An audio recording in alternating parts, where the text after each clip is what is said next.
हाय दोस्तों, मैं अनिल।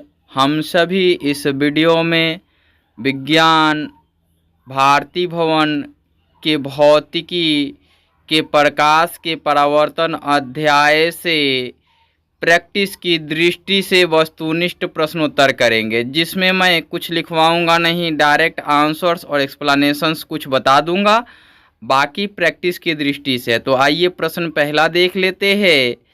समतल दर्पण द्वारा बना प्रतिबिंब होता है। ऑप्शन इस प्रकार है: क वास्तविक, ख काल्पनिक, ग दोनों, क एवं ख घ इनमें से कोई नहीं। मैं आपको बताऊं, इसका सही उत्तर जो होगा ऑप्शन ख होगा, काल्पनिक। काल्पनिक ही क्यों, इसको जानने के लिए इनमें समतल दर्पण में बनने वाले प्रतिबिंबों के बारे में जानते हैं।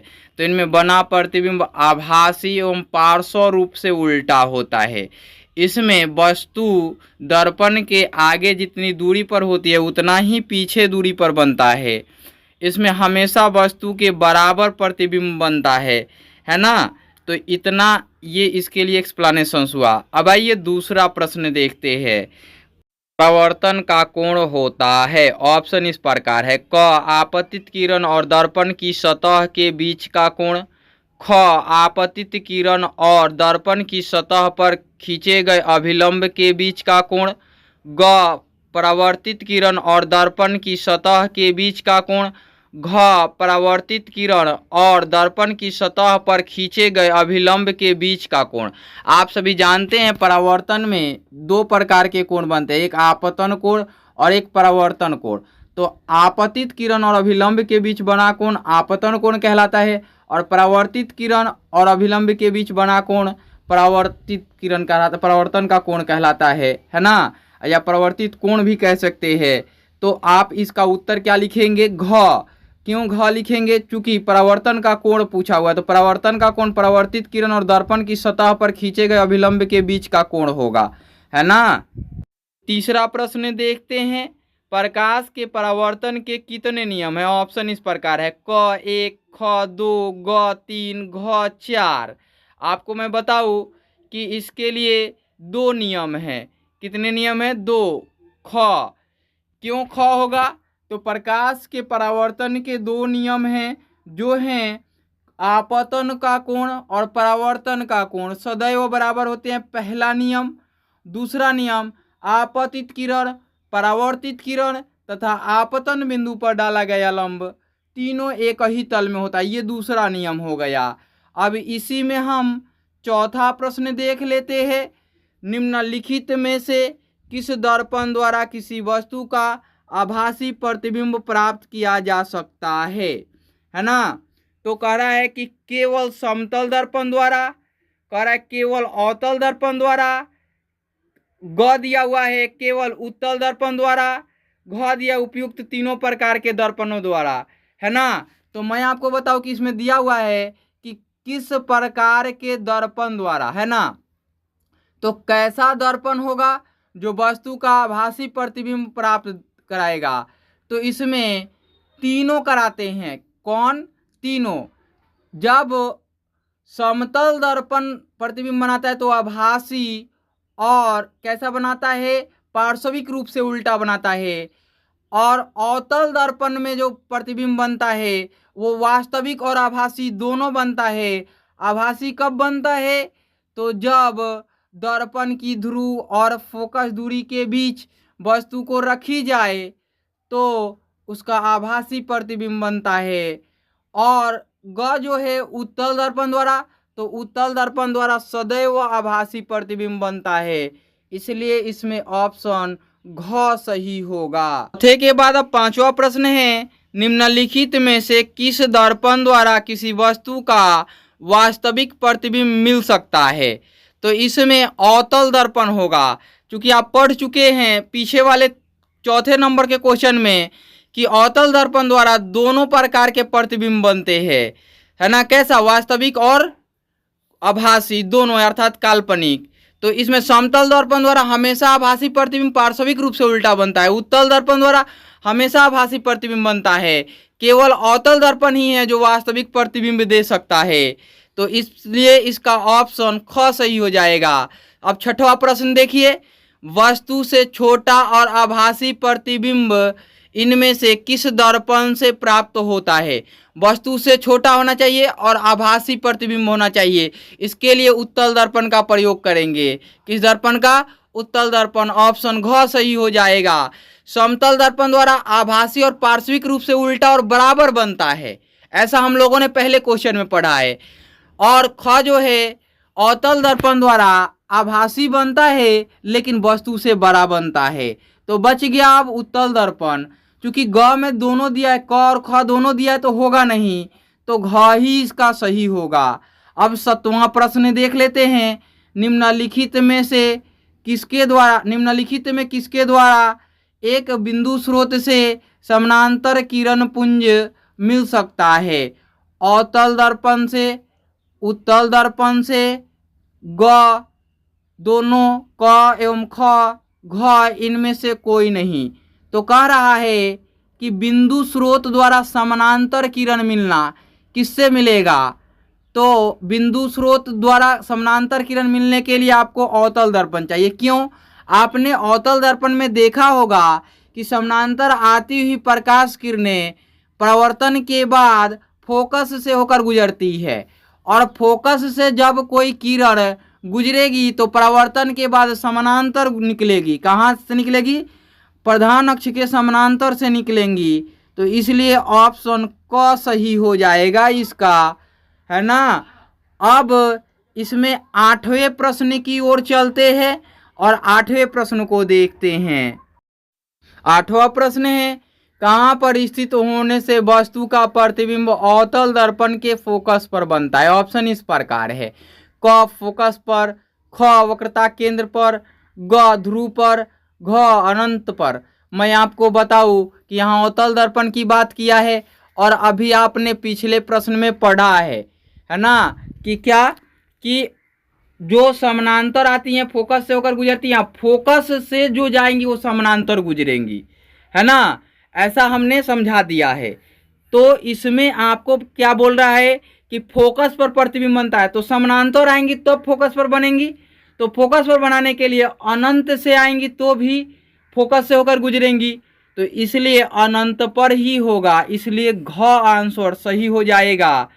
अब 9वां प्रश्न है, अवतल दर्पण की फोकस दूरी उसकी वक्रता त्रिज्या की, ऑप्शन इस प्रकार हैं। दुगनी होती हैं, ख आधी होती हैं, ग चौथाई होती हैं, घ बराबर होती हैं। मैं आपको बताऊं इसका सही उत्तर जो होगा वो ख होगा, आधी होती हैं। क्योंकि किसी भी गोलीय दर्पण में वस्तु का जो वो होता है, किरण होता है, वो फोकस से होकर गुजरता है और उसकी दुगनी दूरी क्या कहलाती है? वक्रता त्रिज्या कहलाती है। तो वो आधी हो जाएगी। कौन? फोकस दूरी वक्रता त्रिज्या की आधी हो जाएगी। अब 10वां प्रश्न देखिए, एक अवतल दर्पण में वस्तु अर्थात बिंब की स्थिति फोकस और ध्रुव के बीच हो तो प्राप्त प्रतिबिंब होगा। ऑप्शन इस प्रकार है। वास्तविक और बड़ा, ख है वास्तविक और छोटा, ग है आभासी काल्पनिक और बड़ा, घ है आभासी और छोटा। अभी आपने पीछे 6वें प्रश्न में पढ़ा था कि क्या था कि छोटा प्रतिबिंब बनता है और आभासी बनता है ना। छोटा प्रतिबिंब बनता है और आभासी बनता है, तो वो किस दर्पण द्वारा होगा? तो ऐसा हमने बताया है उत्तल दर्पण द्वारा। सेम उसी प्रकार का प्रश्न है, इसमें केवल अवतल दर्पण की चर्चा किया है और ध्रुव और फोकस के बीच है। हमने उसमें बताया है आपको कि उसमें ध्रुव और फोकस के बीच होगा तो आभासी और वस्तु से बड़ा बनेगा, अर्थात कि काल्पनिक और बड़ा बनेगा। तो ग इसका उत्तर सही हो जाएगा। इस प्रकार से 10वां प्रश्न समाप्त हुआ। अब 11वें प्रश्न की ओर देखते हैं। 11वां प्रश्न है, किसी अवतल दर्पण द्वारा आभासी अर्थात काल्पनिक सीधा और आवर्धित प्रतिबिंब तब बनता है जब वस्तु बिंब की स्थिति होती है। अब भी आपने 10वें प्रश्न को देखा है, डायरेक्ट उत्तर इसका लगा सकते हैं। तो किस पे होगा? तो फोकस और ध्रुव के बीच होगा। तो इसमें सही उत्तर क्या हो जाएगा? घ हो जाएगा। अगला है 12वें प्रश्न में देखते हैं, मोटर गाड़ी के चालक के सामने लगा रहता है। क समतल दर्पण, ख उत्तल दर्पण, ग अवतल दर्पण, घ एक पतला लेंस। तो यहाँ पे चालक के सामने लगा रहता है, तो कौन सा लगा रहता है? तो साइड मिरर के रूप में क्या लगा रहता है, इसके बारे में सोचना है। तो समतल दर्पण तो लगेगा नहीं, उत्तल दर्पण लगेगा। ऐसा 2 नंबर के प्रश्न में भी पूछता है कि उत्तल दर्पण का प्रयोग पश्य दृश्य के रूप में क्यों किया जाता है? तो उसमें उत्तर लिखते हैं, चूंकि इसका दृष्टि विस्तार क्षेत्र बड़ा होता है और इनका द्वारक बड़ा होता है ना, इनका द्वारक भी बड़ा होता है, इसलिए ऐसा किया जाता है। इनकी फोकस लेंथ भी बड़ी होती है। और ग में जो दिया हुआ है वो अवतल दिया हुआ है, तो अवतल होगा नहीं, है ना। ये गाड़ियों के अग्रदीपों में लगी रहती है, चालक के सामने नहीं। अग्रदीपों में अवतल दर्पण और चालक के सामने उत्तल दर्पण, इसलिए उत्तर क्या होगा? ख सही होगा। 13वां प्रश्न देख लेते हैं। 13वां प्रश्न कहता है, उत्तल दर्पण द्वारा बना प्रतिबिंब होता है। ऑप्शन इस प्रकार है, क काल्पनिक और उल्टा, ख काल्पनिक और सीधा, ग वास्तविक और उल्टा, घ वास्तविक और सीधा। अभी आपने पिछले प्रश्न में देखा कि उत्तल दर्पण में कैसा प्रतिबिंब बनता है? हमेशा काल्पनिक और सीधा प्रतिबिंब बनता है ना। तो ये प्रश्न उल्टा करके पूछा गया था, किस दर्पण द्वारा हमेशा काल्पनिक और सीधा प्रतिबिंब बनता है? तो उत्तल दर्पण। अब इसमें उत्तल दर्पण द्वारा बना प्रतिबिंब पूछा है, तो इसलिए इसका ख उत्तर सही हो जाएगा, काल्पनिक और सीधा प्रतिबिंब बनता है। 14वां प्रश्न देखिए, उत्तल दर्पण द्वारा बना प्रतिबिंब होता है। ऑप्शन इस प्रकार है, क हमेशा सीधा, ख हमेशा उल्टा, ग सीधा भी और उल्टा भी, घ इनमें से कोई नहीं। तो मैं आपको बताऊं कि इसका सही उत्तर जो होगा ऑप्शन क होगा, हमेशा सीधा बनता है। ऐसा आपने पीछे प्रश्न में पढ़ा है, तो मैंने एक्सप्लेनेशंस के रूप में थोड़ा बता भी दिया है। अगला देखिए 15वां प्रश्न है, दाढ़ी बनाने में किस प्रकार के दर्पण का उपयोग किया जाता है? ऑप्शन इस प्रकार है, क उत्तल, ख अवतल, घ इनमें से कोई नहीं, और ग समतल दिया हुआ है, ग छोड़ दिया था, ग समतल होता है। तो इसका सही उत्तर जो होगा अवतल होगा। कैसा? तो बड़े द्वारक वाले अवतल दर्पण का प्रयोग होता है ना। कैसा दर्पण का? बड़े द्वारक वाले अवतल दर्पण का प्रयोग दाढ़ी बनाने में किया जाता है। और किसी भी व्यक्ति को कहाँ बैठाया जाता है? ध्रुव और फोकस के बीच बैठाया जाता है। तो इसलिए इसका उत्तर ख हो जाएगा, अवतल दर्पण। अब 16वें प्रश्न को देखते हैं। एक दर्पण से किसी वस्तु की दूरी पर रखी एक वस्तु का सीधा प्रतिबिंब ही प्राप्त होता है। दर्पण हो सकता है, कह रहा है एक दर्पण से किसी भी दूरी पर रखी वस्तु, चाहे कहीं भी रखा हुआ हो, तो सीधा ही प्रतिबिंब बनता है। तो वो उत्तल दर्पण होगा और समतल दर्पण होगा। क्योंकि समतल दर्पण में हमेशा आभासी प्रतिबिंब और पार्श्विक रूप से उल्टा, और उत्तल दर्पण में हमेशा सीधा प्रतिबिंब बनता है।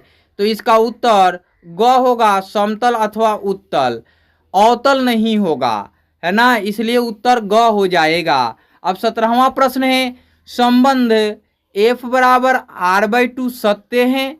ऑप्शन इस प्रकार है, उत्तल दर्पण के लिए परंतु अवतल दर्पण के लिए नहीं। ख है अवतल दर्पण के लिए परंतु उत्तल दर्पण के लिए नहीं। ग है उत्तल तथा अवतल दोनों प्रकार के दर्पणों के लिए। घ है न तो उत्तल दर्पण के लिए और न ही अवतल दर्पण के लिए। मैं आपको बताऊं कि गोलीय दर्पण में क्या होते हैं? F बराबर R/2 होते हैं। गोलीय दर्पण के प्रकार पढ़े होंगे, तो कौन कौन से दर्पण होते हैं? अवतल दर्पण और उत्तल दर्पण। तो गोलीय दर्पण में F बराबर R/2 होते हैं, तो दोनों प्रकार के दर्पण हो जाएंगे। इसलिए ऑप्शन ग सही होगा, उत्तल तथा अवतल दोनों प्रकार के दर्पणों के लिए। अब 18वां प्रश्न देखते हैं, एक फिगर के साथ दिया हुआ है। चित्र 1.35 में सही किरण आरेख रे डायग्राम को चुने। देखिए किरण आरेख जो दिया गया है उसमें दिया गया है कि एक समतल दर्पण है और लंबवत किरण आपतित हुई और परावर्तित हो गई है। एक उत्तल दर्पण बनाया गया है और प्रधान अक्ष पर एफ पॉइंट निर्देशित किया गया है और समानांतर आती हुई प्रकाश किरण सामने से परावर्तित होती है और ये फोकस से ना होकर के सामने से परावर्तित हो रही हैं। ग में दिया गया है एक अवतल दर्पण है और समानांतर किरण आ रही है और प्रधान अक्ष पर एफ और सी पॉइंट है और सी से होकर गुजर रही है। घ में दिया गया है अवतल दर्पण है और प्रधान अक्ष पर एफ और सी पॉइंट निर्देशित किया गया है और सी पॉइंट से ही आपतित होती है और सी पॉइंट से ही परावर्तित होती हैं। तो आप जानते हैं कि समतल दर्पण में जो भी किरण लंबवत पड़ेंगी वो उसी पथ में परावर्तित होंगी, है ना। और उत्तल दर्पण में परावर्तन तो होगा, परावर्तन का पथ जो है वो ऊपर से नीचे की ओर फोकस की ओर आएगा, तो फोकस से मिलेगा नहीं ये परावर्तन, तो ये सही नहीं है। और अवतल दर्पण से समानांतर आती हुई प्रकाश की किरणें या उत्तल दर्पण में दोनों ही फोकस से होकर गुजरेंगी परावर्तन के बाद, तो परावर्तन के बाद यहाँ सी से वक्रता केंद्र से गुजरा है तो होगा नहीं। घ में दिया है वक्रता केंद्र से ही आ रही है और वक्रता केंद्र से ही जा रही है, तो ये परपेंडिकुलर का काम करता है, आप सभी जानते हैं। तो यही इसका क्या होगा, सही उत्तर होगा। तो ऑप्शन घ सही होगा, है ना। ऑप्शन कौन सा सही होगा, घ सही होगा। 19वां प्रश्न है, एक गोलीय दर्पण द्वारा बने प्रतिबिंब का आवर्धन m ऋणात्मक अर्थात निगेटिव है। इसका अर्थ है कि प्रतिबिंब, ऑप्शन इस प्रकार है, क वस्तु बिंब से छोटा है, ख वस्तु से बड़ा है, ग सीधा इरेक्ट है, घ उल्टा इन्वर्टेड है। तो आपको मैं बताऊं कि ऋणात्मक जो होता है वो प्रधान अक्ष के नीचे दर्शाता है, मतलब कि ऊंचाई दर्शाता है, और दर्पण के सामने की ओर दर्शाता है। किधर दर्शाता है, दर्पण के सामने की ओर दर्शाता है, पीछे की ओर नहीं। तो ऋणात्मक जो है सामने दर्शाता है और नीचे की ओर दर्शाता है, तो उल्टा बनेगा और सामने भी बनेगा, तो इसलिए उत्तर घ सही होगा इसका।